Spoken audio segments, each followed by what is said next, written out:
Jin-Roh, The Wolf Brigade is an excellent movie, and I feel as though its story is extremely powerful and extremely profound. The film itself was written by Mamoru Oshii, who is best known for directing Ghost in the Shell, his work on the Pat Labor series, and his OVA Angel Egg, in which Jin-Roh itself is based within a manga he's made called Cerebro's Panzer Cop, which in and of itself is pretty interesting, but for the sake of time, we're just going to focus mainly on Jin-Roh, in which there are plenty of elements to it in both its story and many of its technical aspects that help make it into the masterpiece it is. And the story itself basically serves as a character study to our main protagonist, Kazuki Fuse, who works within the special units of this world known as Cerberus, who after witnessing the suicide bombing of a terrorist in duty, meets the supposed sister of said terrorist. And the film itself sort of almost becomes a love story between these two, or at least that's to what it appears. And the story itself starts to become a lot more tragic when you start to really realize what's going on, furthermore represented through the story of Red Riding Hood,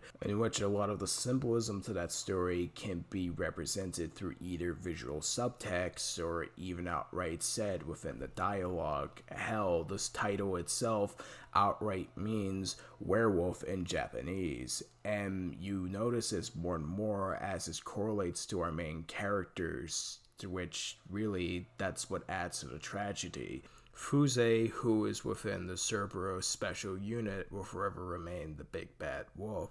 while his love interest, Kai, will forever remain Red Riding Hood. And it's really a cycle between two humans who are ultimately put into roles they ultimately are forced into. It also helps that we get a lot of political intrigue and world building within the movie, which sets up much of the conflict within the story. A lot of which was actually taken from the manga of the story, which I would actually recommend for those who are interested in learning more about the story and world building of this universe. I also say that the animation to this movie is amazing and fits the grounded story that this movie tells, and furthermore, it blends in a much more realistic look to the characters while not being above having much fluency within their movements, especially with the Cerberus special unit armor, which has gone down to be pretty ironic in its own right, and pretty much is one of the first things that you'll recognize when it comes to this movie.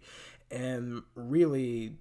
what more to say? They're just genuinely badass designs. But yeah, Jin-Roh is a fantastic yet tragic story, but it's not afraid to take itself to much darker levels to show that no matter how much we try, we can never really escape on some things that we are in. And regardless to what role we're in, we're still just human regardless.